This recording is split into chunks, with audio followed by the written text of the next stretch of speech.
Hi, welcome to Secret Origins. We are here with Chris Roberson, the amazing creator behind many different comic books that you may love, as well as Monkeybrain Comics. And we're going to speak to him right now. Come on up, Chris. I'll mic myself. I'm trying to All right. open up my eye. I can do that. I think we're going to a title card over there. So let's just talk briefly. Okay. We're almost to the title card. Well, give us a little bit of your quick 5-second history. I grew up reading comics, and eventually I got to write them, Cool. and I still read them. Did you always want to write comics? Yes. Even though you were writing novels first? I think originally I wanted to be a crime-fighting astronaut scientist. Yeah. But once I realized that wasn't a realistic career goal, I decided to write comics. Why is that not a realistic career goal? I have really horrible eyesight. I don't have depth perception. So you can't be an astronaut without depth perception. And crime fighting looks really hard. Do you actually need to pilot the spaceship if you're an astronaut? You can't be like, I don't know, you couldn't be a pilot at that point. Okay. And these days, I don't know, maybe they've lowered the standards at NASA. I feel like you just kind time- of, you just have to be able to sleep in the little tube. And just do your business in a bag. Yeah. I guess I could get away with that. I could do that at my house. If you can do though. that, Yeah. I think you're all right. Yeah. And if you eat like astronaut ice cream? I miss that stuff. The little bar, the chocolate bar stuff. Yeah, that you was get. in like the silver Astronaut packaging. Food. Yeah. Okay. So how did you get started as a writer? Well, the first thing I wrote, I think I was maybe 9, was an epic called Space Crash, which was nothing at all like Star Wars. And it was an epic of blue handwritten pages, 8 pages long.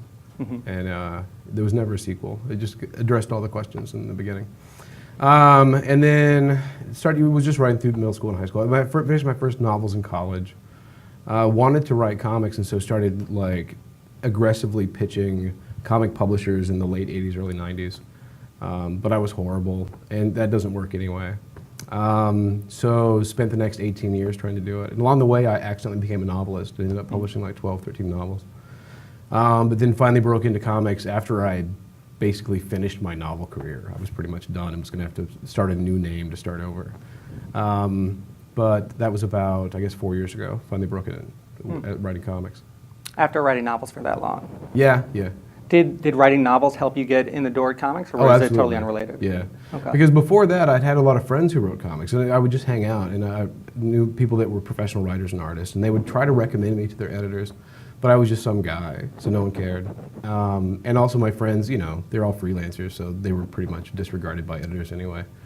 But once I had like 12 novels to my name, they took me a little more seriously. Is that what it takes, 12 novels? That's apparently, yeah. When people ask me how to break into comics, try for 18 years, write 12 novels, and then get extraordinarily lucky. Yeah.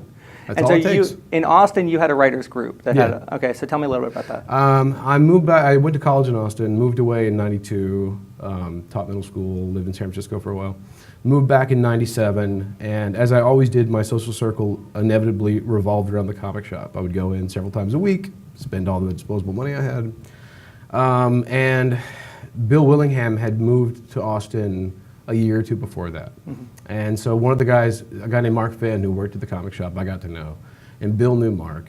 And Bill, who at that time had just destroyed his second comics career, he's on his third right now. But he'd been kicked out of comics for the second time, as he tells it, and was trying to force himself to have some sort of discipline. So he wanted to start a writing group so that he would, by embarrassment if nothing else, force himself to do something on a regular basis to show to people. And so wanted to start a writing group. He told Mark. Mark told me.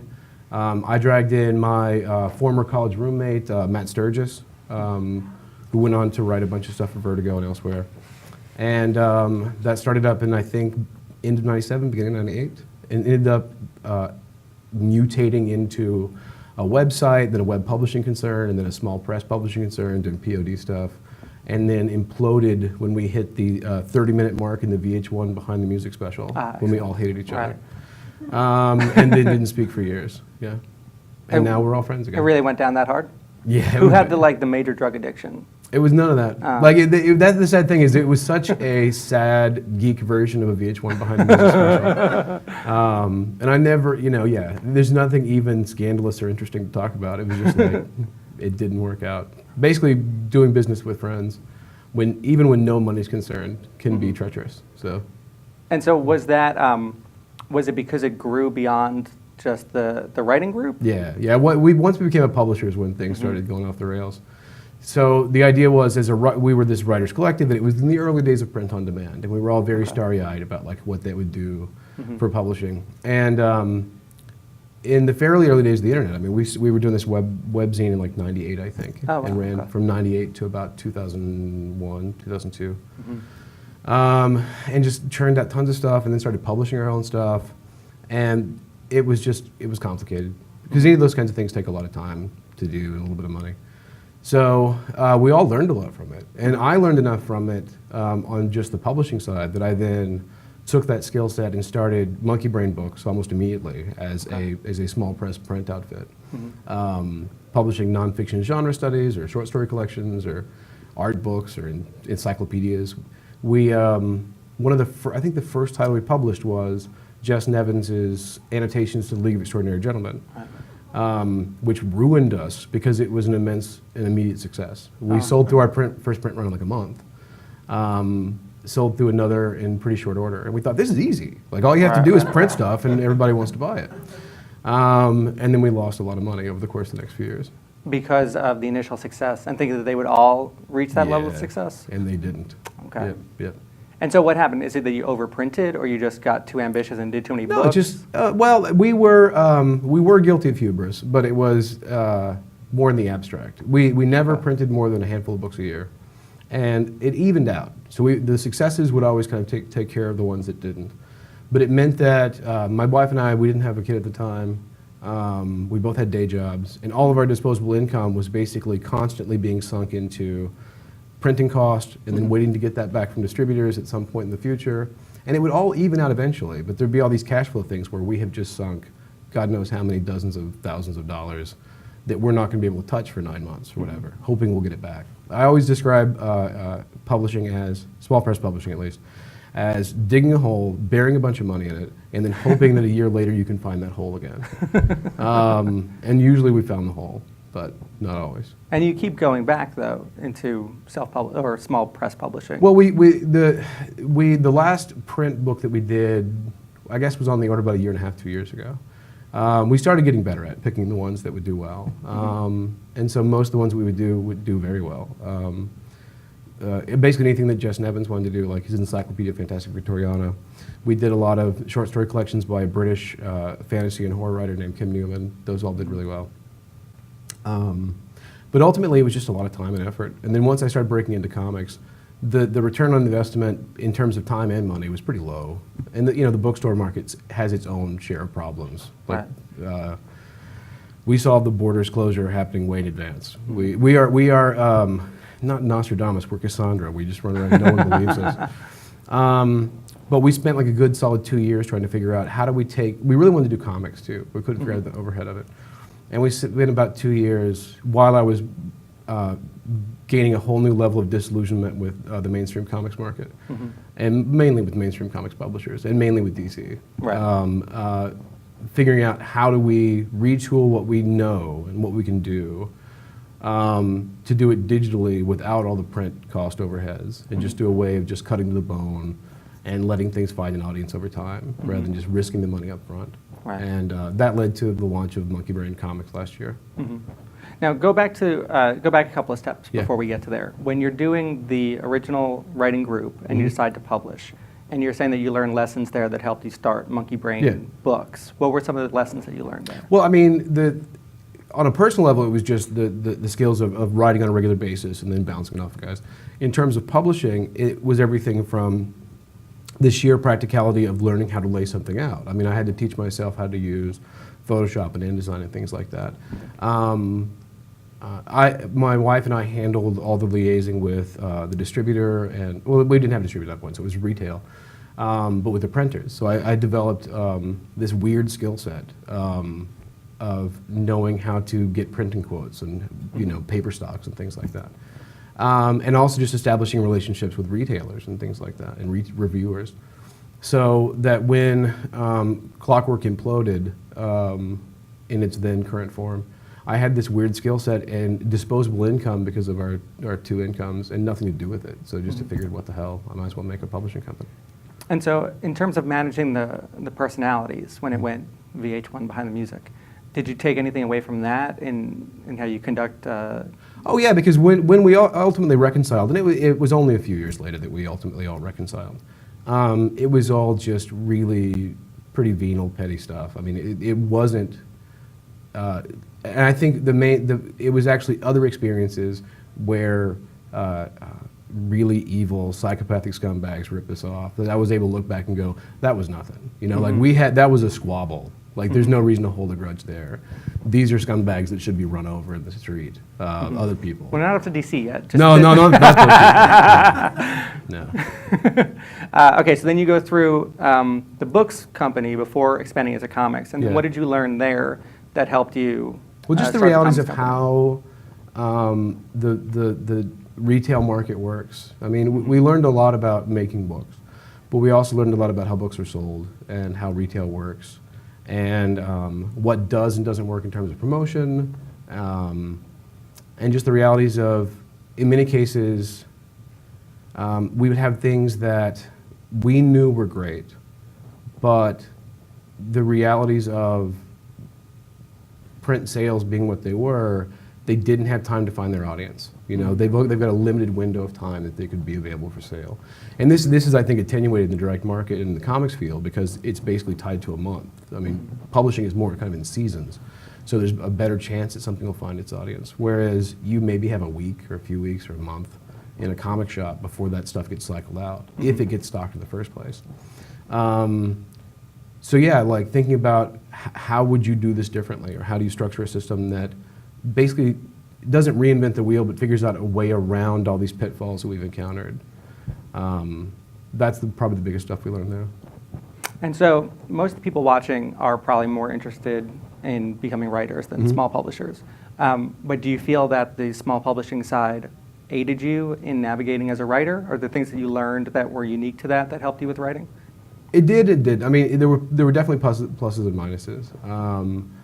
Spending that much time looking at other people's work and becoming a more critical editor helped me have a more critical eye on my own stuff, like have a little bit of distance to it and look at it and not be quite so precious about it.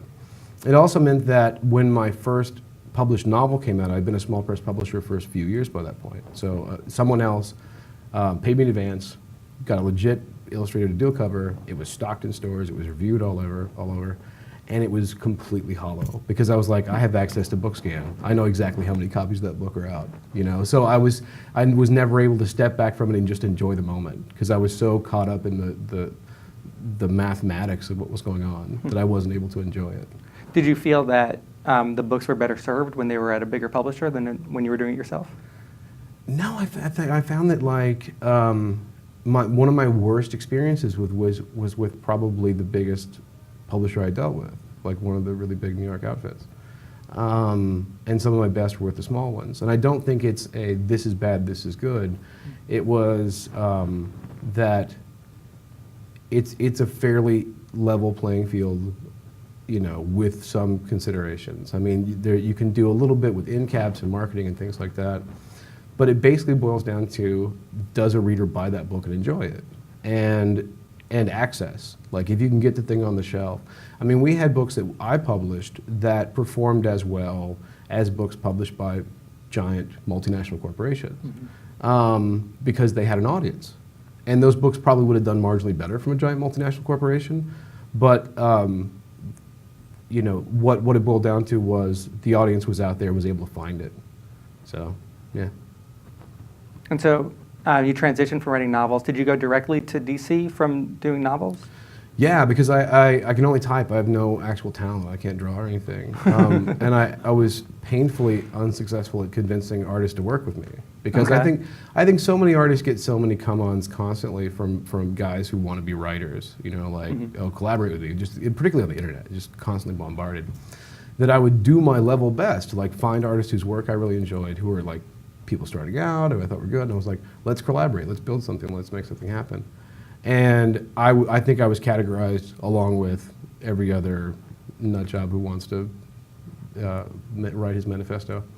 So they all dismissed me out of hand, and I've made a lot of them feel bad in years since. Like when I've met them professionally now, I'm like, we're not, you know, we're meeting for the first time in person, but actually 10 years ago, you really blew me off. So Willingham had tried several times to get me in the door at DC over the course of years, but he was just Bill Willingham, that guy who'd screwed up 2 careers before now. He wasn't Fable's Bill Willingham. And once he was the Fable's Bill Willingham, and could basically just tell Vertigo to let me write his book, at least got me an end to do a fill-in on Jack of Fables. And then I did a short story for House of Mystery. And I can spell pretty good, and I'm fairly pleasant to work with, so they gave me more work. So does it help to be able to spell? I think so, yeah. Yeah, I think it does. There's a tip for you. Yeah, at least use spell check. Yeah. And so then, when was Superman? So my entire comics career fits in just a little over 3 years so far. So it's hard I had to, like, on the drive up here, figure out when these things happen. So I think I was offered Superman on the strength of the first Cinderella miniseries I did for Vertigo, and the first handful of issues of iZombie. I got the call about doing a fill-in of Superman and Batman in September 2010. Yeah, September 2010, they said, hey, we like your stuff, you want to do a fill-in? And then in October 2010, after I'd turned in the first issue, they said, oh, do you want to write 8 issues of Superman? And you can basically do whatever you want. And I said, yes. So you have a steep rise at DC. You come in, you do some fill-ins, and then you do Cinderella and iZombie. Yeah. And then Superman. Yeah. And then tell me about what comes next. And then it all flew apart. I've been doing stuff along the way at other places. Like before, I think one of my comics issues, I think my fill-in on Jack of Fables had come out when I met Matt Gagnon, who's now the managing editor at Boom. And we discovered that we had really similar taste in science fiction and fantasy writers. And that led to me doing I think it ended up being 8-issue miniseries prequel to Do Androids Dream of Electric Sheep. So that was fun. And then that led to me doing one of their Stan Lee titles, Starborn. And then ultimately, this is name dropping, I'm actually friends with Michael Moorcock. Oh, geez. So they were able to get to Moorcock through me and license his characters. And so I got to write a 12-issue Elric series. That was the Boom Elric series. Yeah. Got it. So that was happening kind of in parallel. Now, at DC, once I started Vertigo, I was raised in the DC universe. I mean, that's home for me. And I cared deeply for those characters. And I was actually approached by DC prior to them coming to me with Superman. And I had to tell them, in all honesty, that like, they asked me basically what would I be interested in doing. And I said, well, here's what I would want to do, but you don't want to do it. I described the kinds of things that I would want to do. And I said, but I don't think you publish those kinds of books anymore. And they said, yeah, we really don't. I said, okay, so no hard feelings. Like, I would much rather not work on those characters than do books that I wouldn't like with those characters, because they matter to me. And then when they offered me Superman, I was like, well, okay, I can't. It's Superman. And I think there's an endless cavalcade of photos of me from the age of like 6 on, constantly wearing Superman shirts. I would wear like a Superman Halloween costume year-round until it faded. There's a picture of me on my honeymoon wearing a Superman t-shirt. So I couldn't turn it down. And then the actual experience was fantastic. My editors were Matt Eilson and Will Moss, and those guys are great. But things started going wrong pretty soon. So J. Michael Straczynski had written, he was going to do this 12-issue thing, and he'd turned in 4 issues in 6 months, I think. There were 2 fill-ins by the time I came on. And then he quit because he wanted to do something else. And as he later described in an interview, he knew that they were going to reboot later, so these stories didn't matter. So he could just walk away from it. Even though his name was still got top billing and he still got half the royalties. Okay. So, you know. But what it meant was, because this reboot was happening, I could do anything I wanted. And as a longtime Superman fan, I put in everything I loved about that character.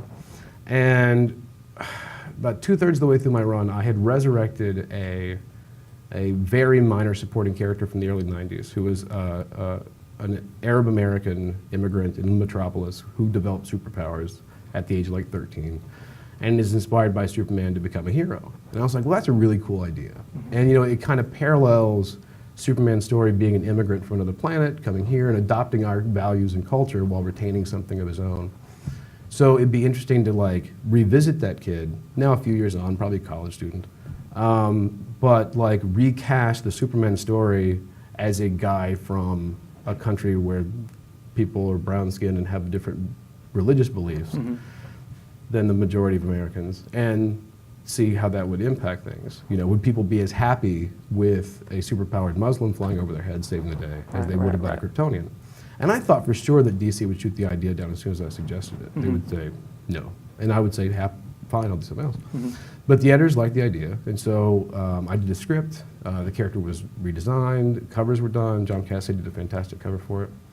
And then before the cover went out for solicitations, they kept changing it. They kept pushing it around. And that's when I knew that we were going to be in trouble.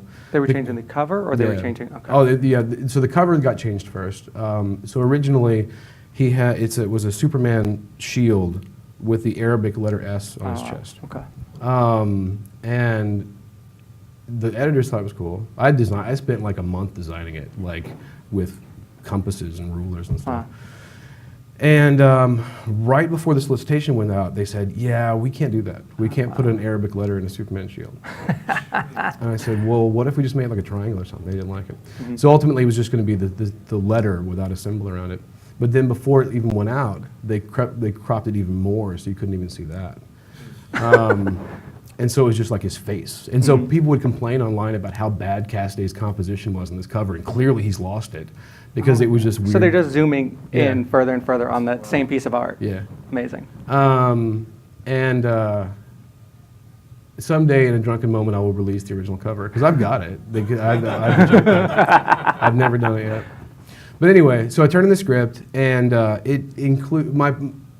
part of this was my fault. So there were a few characters who were saved by this character, like people, innocent civilians who were saved by this guy who were not happy about it. And I put in their mouth things that real people had said in America, like protesters in Orange County outside of a fundraiser for, Arab orphans. I put the things that those people shouted in the words of the characters on the page. And I think this is really over the top. And like, it was on the news, but okay, I'll dial it back. So dialed it back so much. Wait, you felt it was over the top, or the editors did? The editors did. Okay. And I was like, fair enough. It is. It's pretty strong. What kind of stuff was it? And none of it was, it wasn't R-rated, it was just really harsh. Right, it was like go home to Arab children? Or? Go home and beat your wife, or whatever. I mean, just all these horrible things. And so, yeah, it was pretty strong. And out of context, it didn't make a lot of sense. So it got dialed back to a couple of people in the background, like, I don't know if I trust that guy. And one character said, I think maybe he's a terrorist. And then otherwise, it was just this guy saving the day. The editors were happy. It was written, it was drawn, it was colored, it was lettered. It was on the way to the printer. And the day it was going to the printer, the higher-ups said, we're not going to publish it. Wow. And killed it. Wow. And the thing was, like, it was right before the climax. It was the thing that like had all of the moments that led up to the climatic, the final decisions that Superman made in the penultimate issue. So this is all building. This is your arc. Yeah. Okay. And then this is going to finish up before the reboot. Yeah. Or this is an earlier arc that's wrapping up. Yeah. So these would have been the last issue. These were the last issues before the reboot. The last issues of the real Superman. And the thing was, I said, this is how it ended. Yeah. So at the time, I was like, if you had told me this 2 months ago, or even a month ago, we could have fixed it. We could have found a way around it. I would have written a different story. But instead, waiting until literally the last minute. Now, when did you know something was going to happen? Was it creeping up as you saw the cover change, or did you really have a sense that it was going to be as big of a change? I knew that we were going to have to back away from it a lot with the cover change stuff. But I thought that in its toned down version, and it was like after school special toned down. I mean, that you could have run this at 3 o'clock in the afternoon on television. It was not incendiary in the slightest. Okay. But they were just deeply uncomfortable. It was on the heels of, it was right after Like Fox News got all agitated because of David Goyer's short story had him renounce his U.S. citizenship, or at least announce his intention to renounce his U.S. citizenship. Which is ridiculous because Superman is not a U.S. citizen. He doesn't pay taxes. He can't vote. And as we all know from the Silver Age, Is that canon? Do we know that for sure? Well, Clark Kent is a U.S. citizen. Superman is a assumed identity.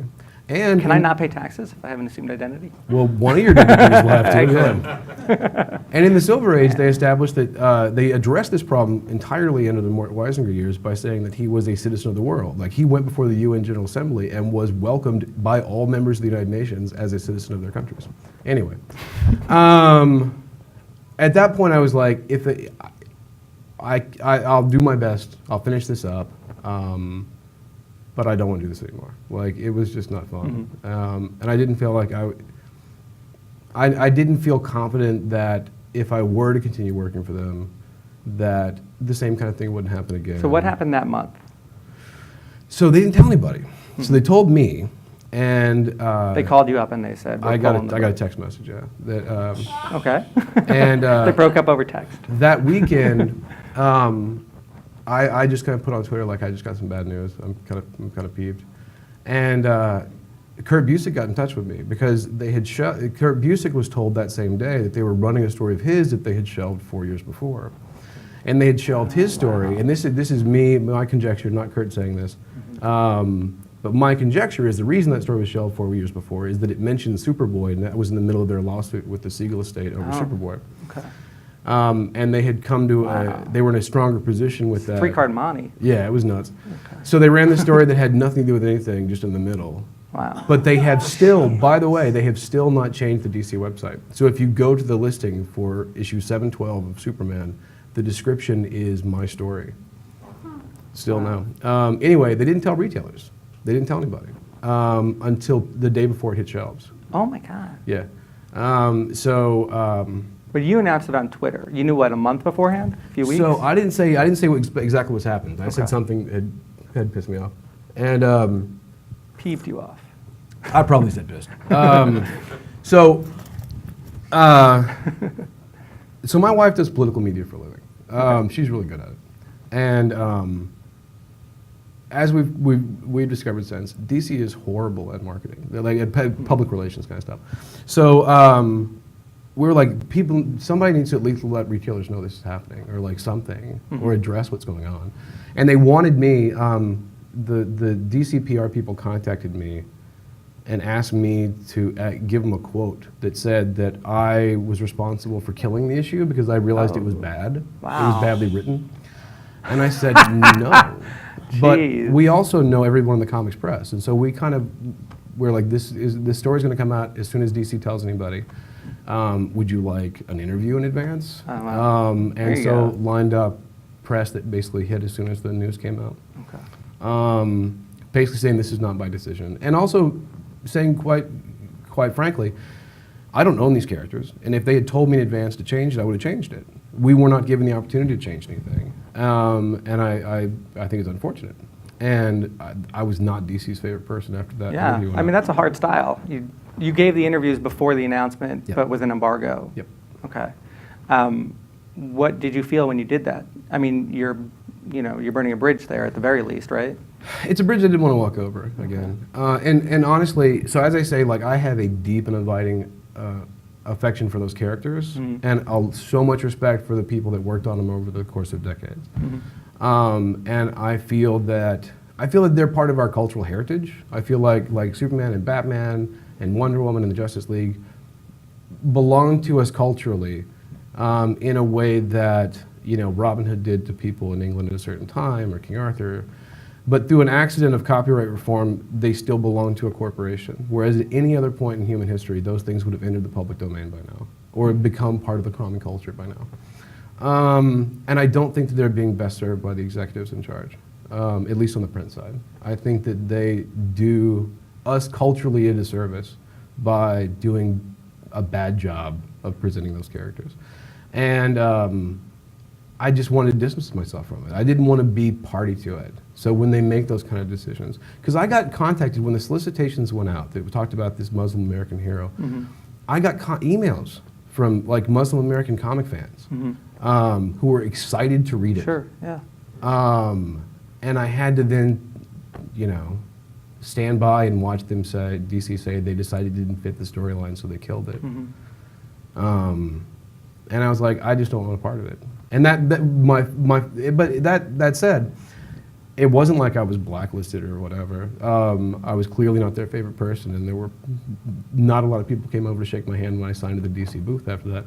But I was still at least on the payroll for Vertigo stuff, and they still had me on their panels and stuff. So, before we get too far ahead of this, I'm curious, when you talk about how DC handles their characters and that they are part of our culture, but it seems like, was that a revelation that came based on that experience, or did you feel that way prior? I felt like that going in, yeah. Okay. And actually, as I said, that's why I previously hadn't had a lot of interest in working on the DCU before they offered me Superman, for exactly that reason. Because I felt like I'm not going to be able to do what I think is the right thing to do with these characters. But you felt you would be able to with Superman, or you didn't care because it's Superman? No, because of the circumstance where they were going to be so hands-off.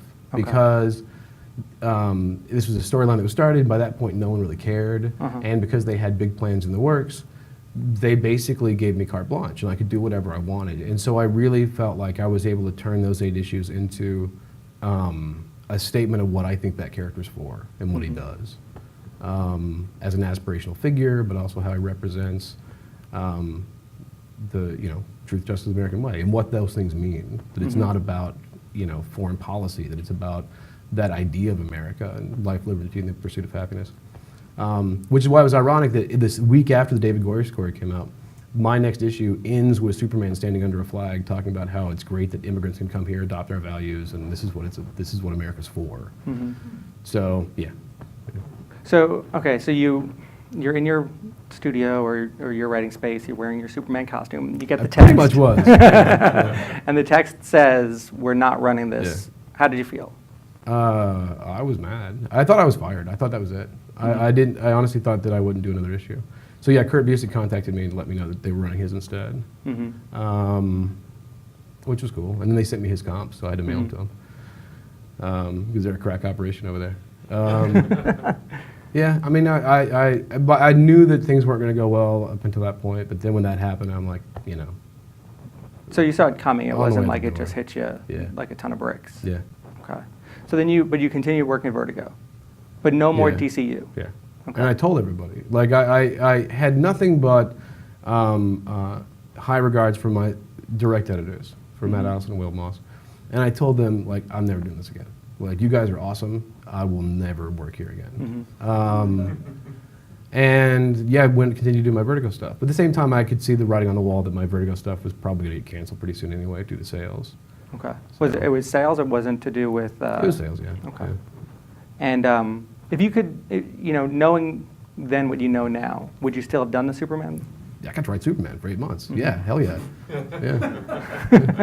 And you got to wrap it up on some level. Yeah. So tell me about being able to finish it after that. You're still writing Superman after they do the fill-in and drop your book. Yeah. Well, I'd already finished I had finished the next issue and started work on the one after that. So they just skipped that issue? They just skipped it.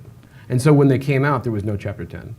So it was chapter 9, the fill-in, and then chapter 11 was in the header of the next one. When they did the collections, they took out the chapter titles. Oh, wow. But yeah, I really was able, and by that point they had announced the reboot. And so I was able to write what I felt was like the farewell to the character in my head. You know, he winks at the audience at the end, and is reunited with Lois, and they'll always be together, and it's never any battle for truth, justice, the American way. And I felt like I had done the best job I could do under the circumstances. Yeah. So you go out, you set up these interviews, you have an embargo before DC makes the announcement about the book. Were you thinking about Monkeybrain at that time? No. Okay. Well, because that would have been early 2011. We were probably thinking about, by that point we were considering we need to develop a lifeboat, like kind of thing. So what became Monkeybrain, to be fair, probably started in conversations that my wife and I had about how would we do things differently, how would we build something. And but its final form, so it took final form probably by around November, December of 2011. So it was later that year. But it was definitely, its creation was motivated by, well, this isn't going to work out. Like, this is not a viable long-term career path. Because I'll just piss somebody off, or I will say the wrong thing, or go off the reservation. So let's go ahead and build my own thing. So. And so how much longer did iZombie go after that? I got the call, I think in December of that year, that we needed to wrap it up. Okay, so there's a good 6 months, 8 months that we're still going? Yeah, but we saw the sales figures, and so I probably asked on a monthly basis, like... What were the sales figures that make you know it's dropping off? Well, you know, and I honestly can't... my brain cell that handles numbers doesn't work, so... Okay, fair enough. But there's kind of a threshold where once you fall below, kind of historically, things kind of start ending. And we were skating it, and I said, well, realistically, how much time do we have left? Because I had these long-term plans. I'm like, let's start planning. Like, it was kind of like a living will. I was like, let's figure out how much time we've got left so we can make a good end on iZombie. And everybody, they go, oh no, everyone loves it, and it'd been nominated for 2 Eisners, and it was great. And I was like, yeah, but it's not selling, so let's figure this out. And so right around that summer, I planned out what could be an end to iZombie. Like, if that kind of thing where you don't know if you're getting picked up for another season. So you kind of build the series, a season finale as a series finale. And so I planned up, I think, through 30, issue 30. I said, if we can go to 30, I think I can make a solid end to this story. And I think I mentioned that to him, but I didn't talk about it a lot. I said, well, here's this arc will go through 30. And in my head, I was like, I hope we make it that far. And then in December, I got the call that we had, I said, so my editor, Shelley Bond, who's now the head of Vertigo, called up and said, well, I think this is the call you've been expecting for a while. And all I said was, you know, how many issues do we have?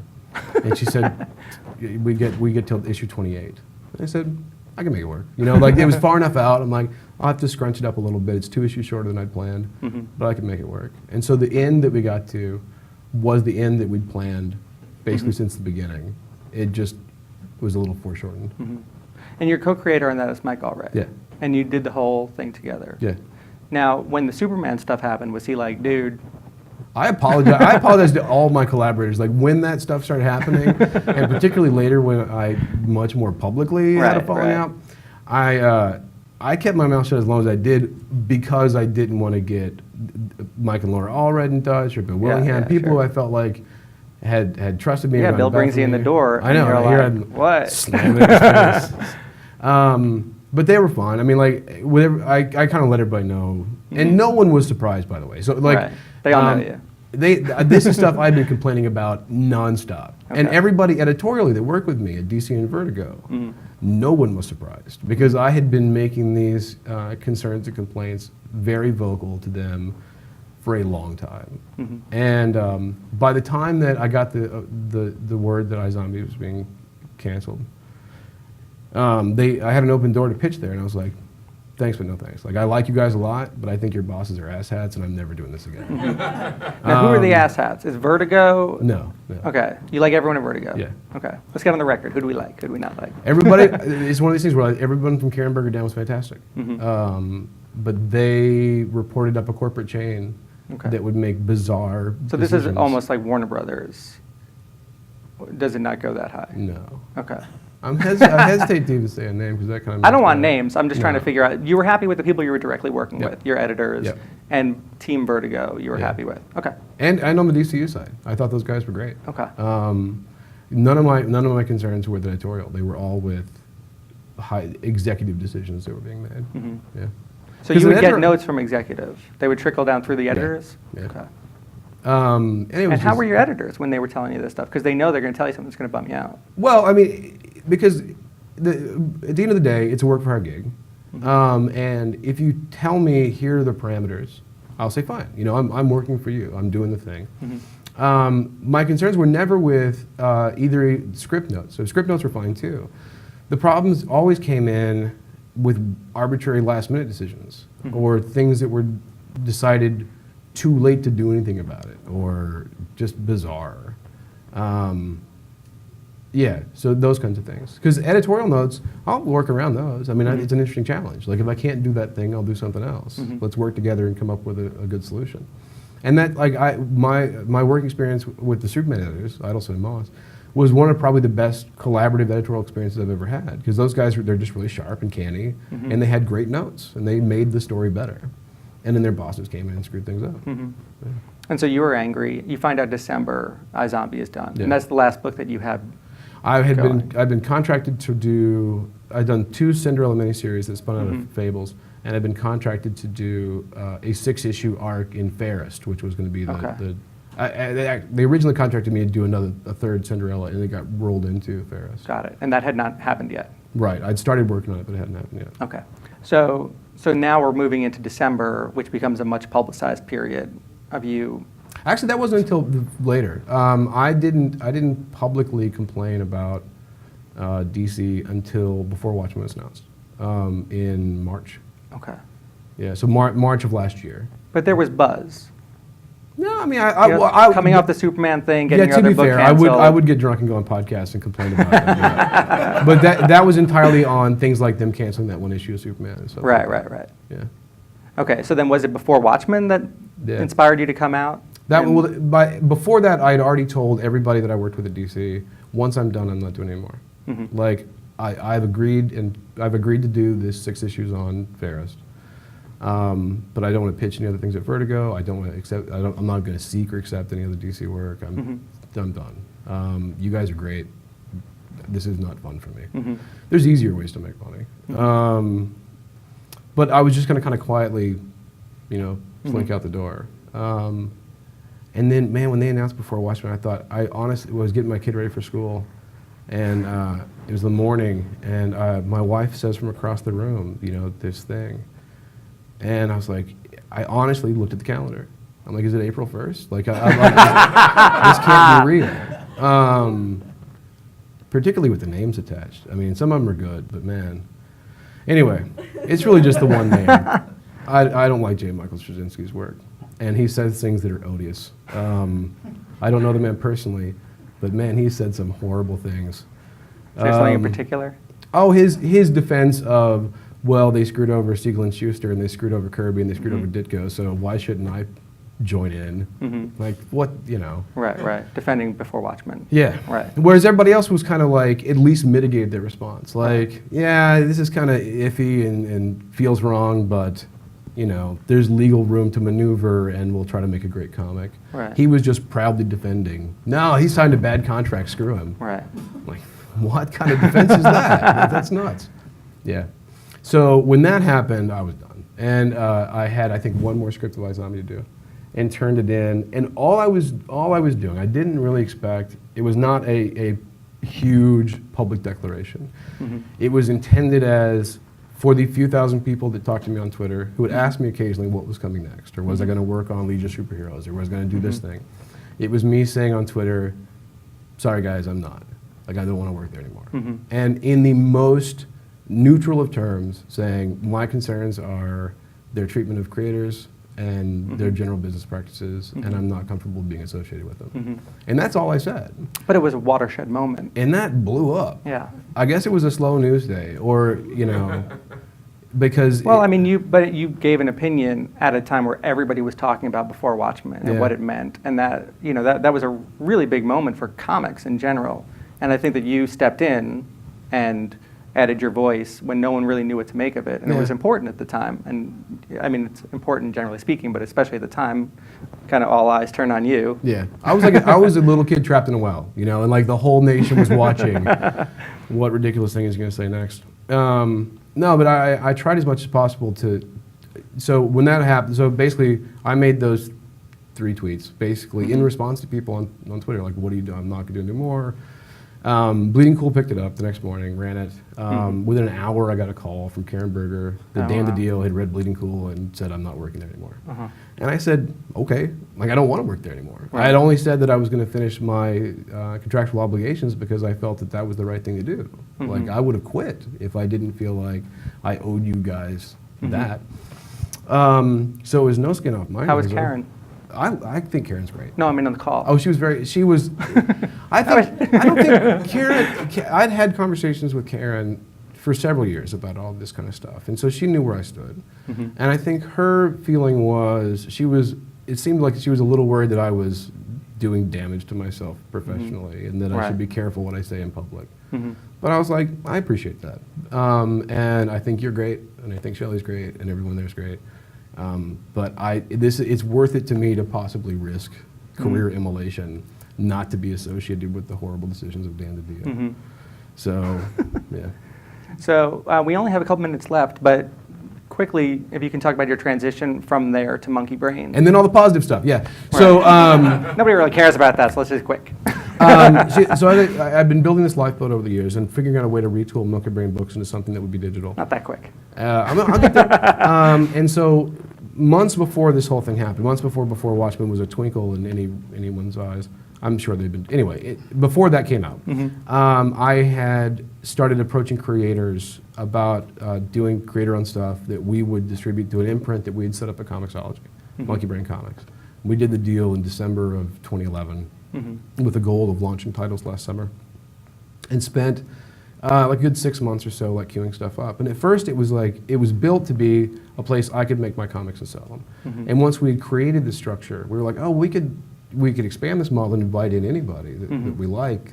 And it was largely me as a reader and as an editor to some degree, but it was like, I want to read more comics. So I go to people whose work I like and say, if you want to make more comics, I'll sell them for you digitally. But because we were just going to do a digital imprint, like we were only going to take the digital rights. So like we'll sell it for you digitally. We'll give you most of the money. They end up with 90% of the money that comes in to us. And then once you've got enough, you can take the print rights and do it yourself or take it somewhere else. And we thought we would maybe be able to interest 1 or 2 people if we were lucky. If we get 1 or 2 people to do this with us, it'll seem legitimate. And I think we launched with 5 titles, and now we're up to 16, and we've got like 10 more in the works.